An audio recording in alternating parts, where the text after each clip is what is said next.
ये हो हल्ला, ये आवाज, ये रुकावटें डालने का प्रयास एक सोची समझी रणनीति के तहत है। और सोची समझी रणनीति ये है कि जो झूठ फैलाया है, जो अफवाहें फैलाई हैं, उसका पर्दाफाश हो जाएगा, सत्य वहां पहुंच जाएगा तो उनका टिकना भारी हो जाएगा। और इसलिए हो हल्ला करते रहो, जैसा बाहर करते हैं वैसा अंदर भी करते रहो, यही खेल चलता रहा है। लेकिन इससे कभी भी आप लोगों का विश्वास नहीं जीत पाओगे, मान के चलो। माननीय अध्यक्ष जी, ऑर्डिनेंस के बाद और पार्लियामेंट में कानून बनने के बाद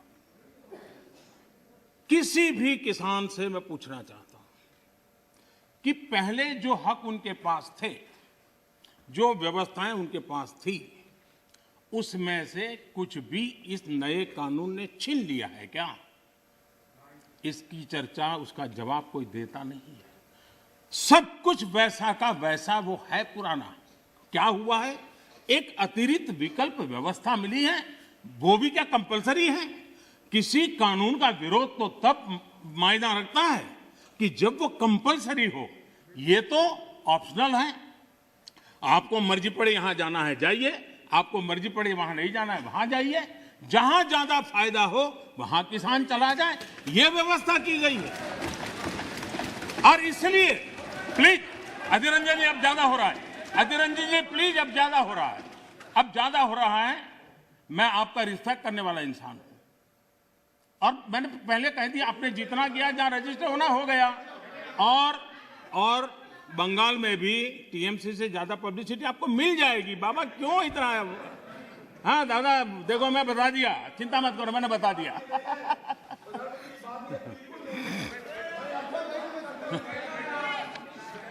अधीर रंजन जी प्लीज, अधीर रंजन जी, अच्छा नहीं लगता है। मैं इतना आदर करता हूं, आप आज ऐसा क्यों कर रहे हैं? आप ऐसा क्यों नहीं करते? अरे भाई, हद से ज्यादा क्यों कर रहे हैं आप? Please Adhir Ranjan ji, please. माननीय सदस्य दादा प्लीज। ये नए कानून अध्यक्ष जी किसी भी के लिए बंधन करता नहीं है। ऐसे कानून है, उनके लिए ऑप्शन है, और जहां ऑप्शन है वहां विरोध के लिए कोई कारण ही नहीं बनता। हां, ऐसा कोई कानून जो ऐसे थोप दिया हो, उसके लिए विरोध का कारण बनता है। और इसलिए मैं कहता हूं लोगों को, और मैं देख रहा हूं आंदोलन का एक नया तरीका है। क्या तरीका है? आंदोलनकारी जो होते हैं वो ऐसे तरीके नहीं अपनाते। आंदोलन जीवी होते हैं वो ऐसे तरीके अपनाते हैं, और वो कहते हैं ऐसा हुआ तो ऐसा होगा, ऐसा होगा तो ऐसा होगा, ऐसा होगा तो ऐसा होगा। अरे भाई, जो कुछ हुआ ही नहीं, जो होना नहीं है, उसका भय पैदा कर करके, और पिछले कई सालों से लगातार सुप्रीम कोर्ट का एक जजमेंट आ जाए, कोई निर्णय नहीं हुआ है, और एकदम से तूफान खड़ा कर दिया जाए, आग लगा दी जाए देश में। ये जो तौर तरीके हैं, उन तौर तरीके जो भी लोकतंत्र में विश्वास करते हैं, जो भी अहिंसा में विश्वास करते हैं, उन सब के लिए चिंता का विषय होना चाहिए। ये सरकार की चिंता का नहीं, देश की चिंता का विषय होना चाहिए।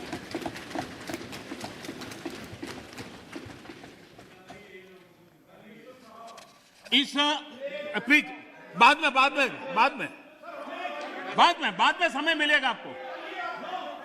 नो माननीय अध्यक्ष जी, माननीय अध्यक्ष जी प्लीज, ये तरीका ठीक नहीं। माननीय अध्यक्ष जी, आप समझ,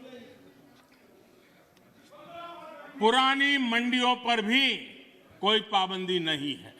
इतना ही नहीं, इस बजट में इन मंडियों को आधुनिक बनाने के लिए, उनके इंफ्रास्ट्रक्चर को सुधारने के लिए और बजट की व्यवस्था की गई है। और उस बजट के माध्यम से माननीय अध्यक्ष जी, ये जो हमारे निर्णय हैं वो सर्वजन हिताय, सर्वजन सुखाय की भावना के साथ लिए गए।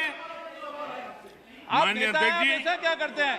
आप सीनियर व्यक्ति हैं, प्लीज प्लीज बैठिए। माननीय अध्यक्ष जी, इस सदन के साथी भली भांति इस बात को समझते हैं, लेकिन कांग्रेस और कुछ दलों ने बड़े जोर शोर से बातें अपनी कही, लेकिन जिन बातों को लेकर के उनको कहना चाहिए कि भाई ये नहीं, ये अपेक्षा ये होती है कि उन्होंने इतना स्टडी करके आना है।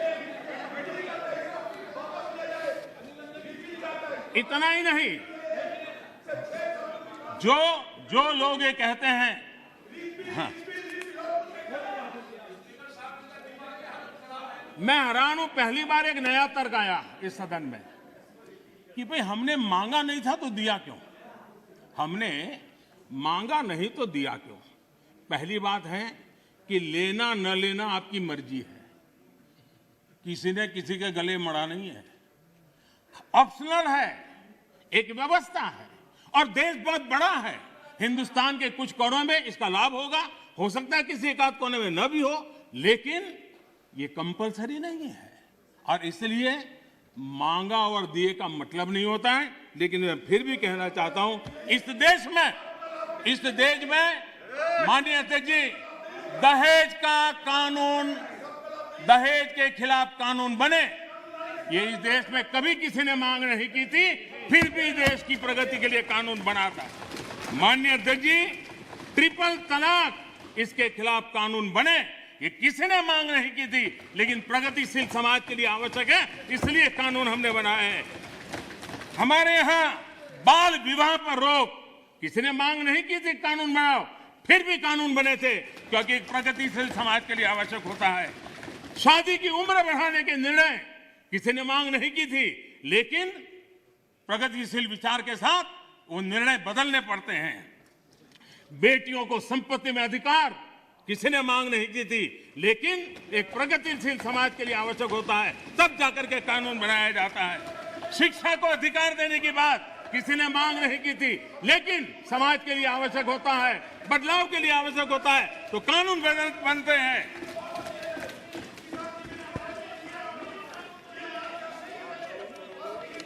क्या कभी भी इतने सुधार हुए, सब बदलते हुए समाज ने इसको स्वीकार किया कि नहीं किया, ये दुनिया पूरी तरह जानती है। माननीय अध्यक्ष जी, आप जानते हैं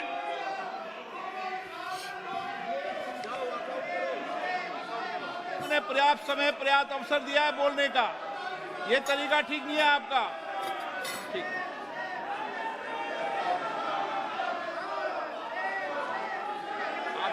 आप दे दीजिए।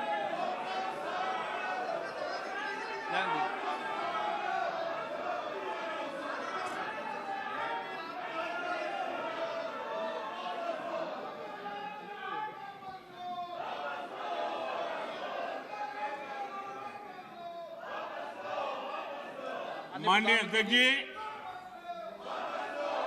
हमें मानते थे कि हिंदुस्तान की बहुत पुरानी पार्टी कांग्रेस पार्टी, जिसने करीब करीब 6 दशक तक इस देश में एक चक्री शासन किया, ये पार्टी का ये हाल हो गया है कि पार्टी का राज्यसभा का तबका एक तरफ चलता है और पार्टी का लोकसभा का तबका दूसरी तरफ चलता है। ऐसी डिवाइडेड पार्टी, ऐसी कंफ्यूज पार्टी न खुद का भला कर सकती है, न देश की समस्याओं के समाधान के लिए कुछ सोच सकती है। इससे बड़ा दुर्भाग्य क्या हो सकता है? कांग्रेस पार्टी राज्यसभा में भी है, कांग्रेस पार्टी के वरिष्ठ नेता राज्यसभा में बैठे हैं, लेकिन वो एक बहुत आनंद और उमंग के साथ वाद विवाद करते हैं, विस्तार से चर्चा करते हैं, अपनी बात रखते हैं। और यही कांग्रेस पार्टी का दूसरा तबका अब समय तय करेगा। माननीय अध्यक्ष जी, ईपीएफ पेंशन योजना, हमें मालूम है कभी ऐसे केसेस मेरे सामने आया जब 2014 के बाद में आया बेटा, किसी को पेंशन 7 रुपये मिल रही थी, किसी को 25 रुपये, किसी को 50 रुपये, किसी को 250 रुपये, ये देश में चलता था। मैंने कहा भाई इन लोगों को ऑटो रिक्शा में वो पेंशन लेने जाने का भी खर्चा उससे ज्यादा होता होगा। किसी ने मांग नहीं थी, किसी मजदूर संगठन ने मुझे आवेदन पत्र नहीं दिया था, माननीय अध्यक्ष जी, उसमें से बाहर ला करके मिनिमम 1000 रुपीज देने का निर्णय हमने किया था, किसी ने मांगा नहीं। मुझे किसी भी किसान संगठन ने इस देश के छोटे किसान को कुछ सम्मान पैसे मिले इसकी व्यवस्था किसी ने मांग नहीं की थी, लेकिन हमने प्रधानमंत्री सम्मान निधि योजना के तहत उनको हमने धन सामने से देना शुरू किया। माननीय अध्यक्ष जी, कोई भी आधुनिक समाज के लिए परिवर्तन बहुत आवश्यक होता है। हमने देखा है जिस प्रकार से उस कालखंड में विरोध होता था, लेकिन राजा राममोहन राय जी जैसे महापुरुष, ईश्वरचंद्र विद्यासागर जी जैसे महापुरुष, ज्योतिबा फुले जैसे महापुरुष, बाबा साहब आम्बेडकर, कितने अनगिनत नाम हैं। उन्होंने समाज के सामने उल्टे प्रवाह में सामने होकर के समाज सुधार का बीड़ा उठाया था, व्यवस्थाएं बदलने के लिए बीड़ा उठाया। और कभी नहीं तो किसी ने जिम्मेवारियां लेनी होती हैं। हाँ, ऐसी चीजों का शुरू में विरोध होता है, जब बात सत्य पहुंचता है तो लोग इसको स्वीकार भी कर लेते हैं। और हिंदुस्तान इतना बड़ा देश है, कोई भी निर्णय 100% सबको स्वीकार्य हो, ऐसा संभव ही नहीं हो सकता है। ये देश विविधताओं से भरा हुआ है। किसी एक जगह पे वो बहुत लाभ करता होगा, किसी जगह पे कम लाभ करता होगा, किसी जगह पे था जो पहले के लाभ उसको वंचित करता होगा। लेकिन ऐसी तो कितने बड़े देश में व्यवस्था नहीं हो सकती है कि हम उसमें कोई, लेकिन एक लार्जर इंटरेस्ट, देश में निर्णय जो होते हैं लार्जर, सर्वजन हिताय सर्वजन सुखाय निर्णय होते हैं और उसको लेकर के हम काम करते हैं।